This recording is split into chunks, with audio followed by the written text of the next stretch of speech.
Bismillahirrahmanirrahim. Assalamualaikum warahmatullahi wabarakatuh. Bapak-bapak, ibu-ibu, mas-mas, mbak-mbak, khususnya adik-adikku sekalian yang dirahmati Allah dimanapun Anda berada, kembali di IIP Channel bersama saya IIP Wijayanto.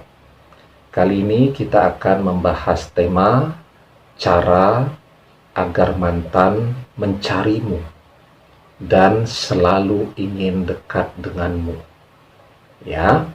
Nah, jadi ya, ketika mantan berkhianat, berselingkuh, ya, meninggalkanmu untuk mengejar cinta dari orang ketiga yang mungkin sekarang sudah dia dapatkan. Ya. Ketika dia berjalan dengan Anda, berjalan dalam cinta yang normal dan seharusnya. Anda paham ya bahwa ketertarikan antara dua anak manusia itu pada awalnya memang karena faktor fisik. Gantengnya, cantiknya, bentuk bodinya, nah itu namanya faktor fisik ya.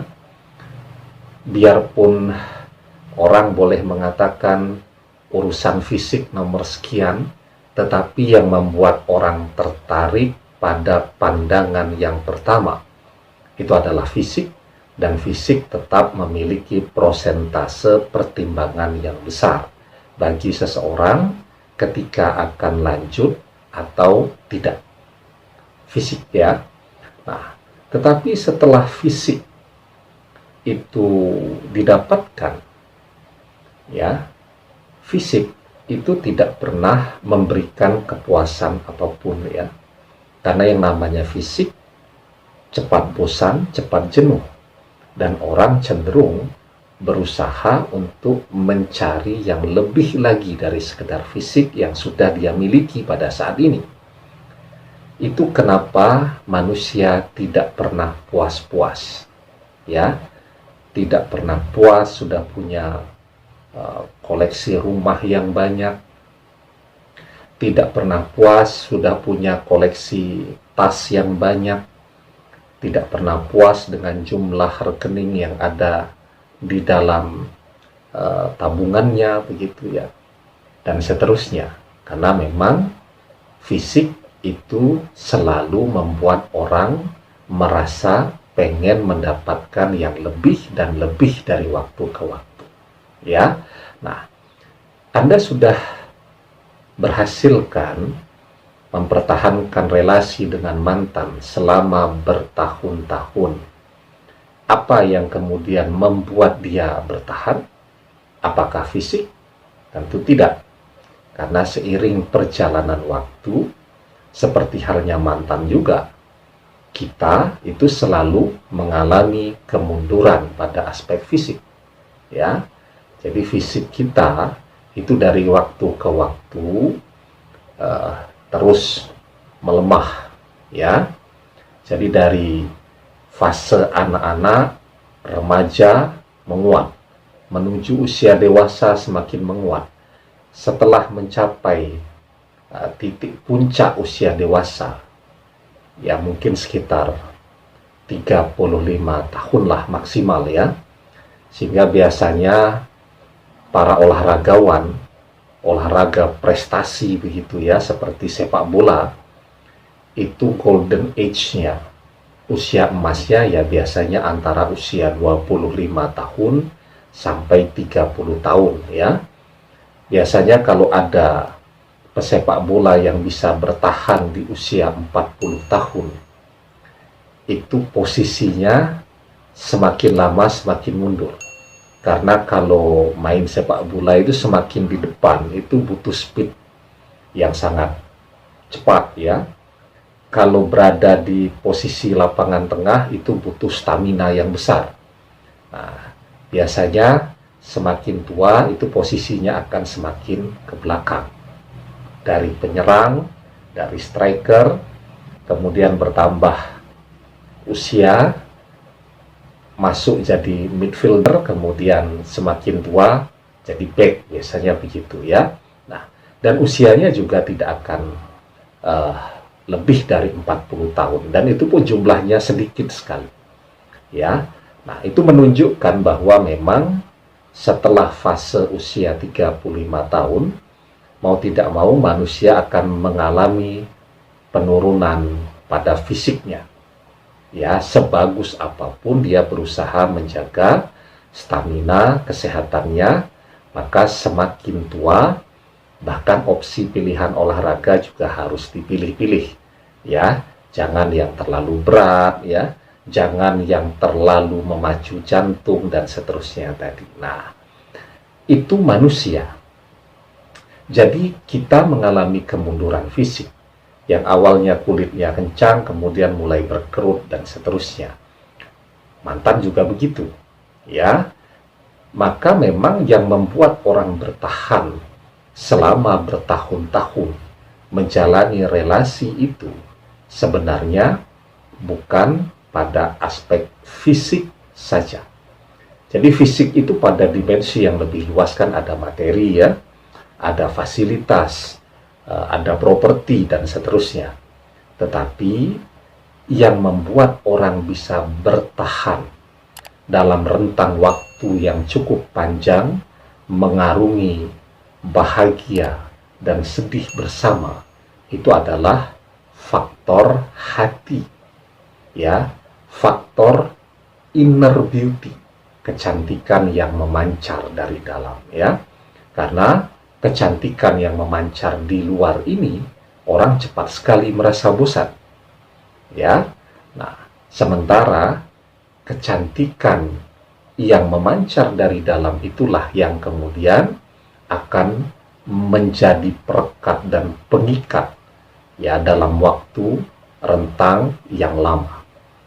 Nah, sekarang ya, mantan sedang jalan dengan orang ketiga, ya.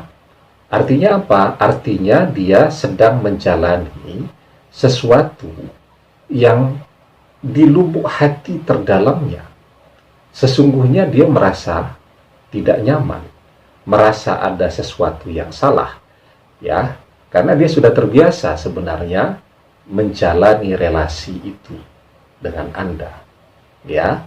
Nah, maka ketika berada di dekat Anda, dia merasa terang, hatinya merasa tenang.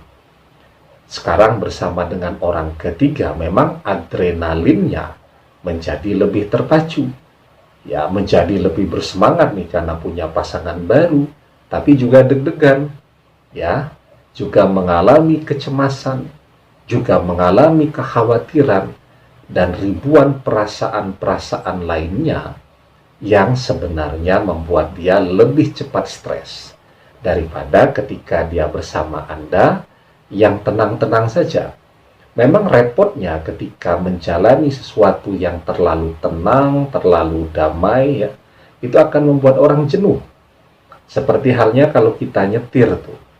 Kalau kita nyetir di jalanan yang wah itu berkelok-kelok, itu adrenalin kita terpacu, kita jadi semangat, ya, jadi melek. Apalagi kalau ada temannya bareng begitu, ya, bisa bersama-sama begitu kan. Apalagi pemandangan di kiri dan kanan jalan juga banyak hal yang bisa dilihat. Tapi ketika kita misal jalan nih, di jalan tol yang lurus lempeng begitu saja, pemandangan kiri kanannya ya cuman sawah kan, maka apa yang terjadi? Biasanya ngantuk, biasanya jenuh, ya. Itu yang kemudian memang membuat dia jenuh ketika berjalan pada relasi yang terlalu tenang, ya, kemudian lempeng-lempeng saja, ya, akhirnya yang bersangkutan mencoba mencari tantangan yang baru, pergi ke orang ketiga tadi, ya. Tetapi yang begini ini justru yang membuat hatinya merasa gelap, ya. Maka dia jadi lebih cepat emosi, ya. Jadi ketika misal terjadi komunikasi dengan Anda, dia emosional. sebenarnya tidak hanya dengan Anda, dengan semua orang. Ya, dia juga mengalami hal yang sama. Karena biar bagaimanapun perubahan situasi itu pasti akan membuat orang bingung, kalut ya. Jadi seperti ketika kita baru dari tempat yang terang masuk ke dalam rumah yang gelap, apa yang terjadi? Kita tidak bisa melihat kan untuk beberapa waktu. Nah, orang yang sedang berada dalam kegelapan secara kodrati akan mencari cahaya, ya, akan mencari petunjuk, begitu kan?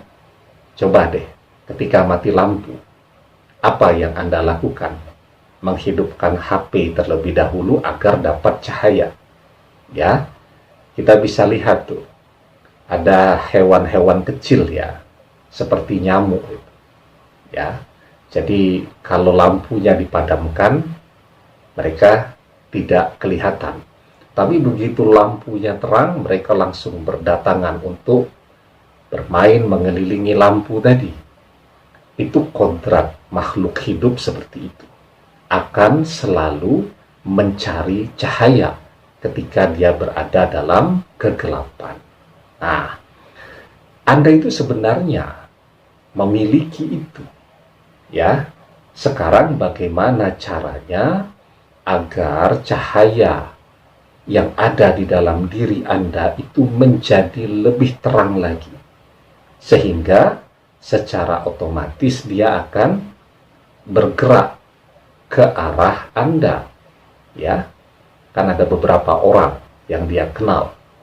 Maka kita bicara pada kodrat dasar manusia, sifat dasar manusia akan mencari sumber cahaya yang paling terang.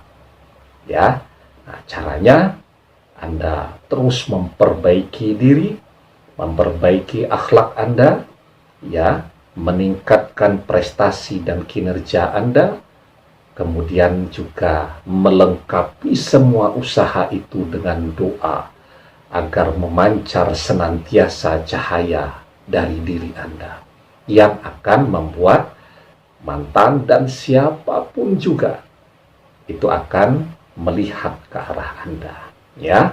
Nah, jadi doanya adalah Allahumma ja'al fi qalbi nura wa fi basari nura wa fi sam'i nura wa an yamini nura wa ayyasari nura wa fawqi nura wa takhti nura wa amami nura wa khalfi nura wa ja'alli nura.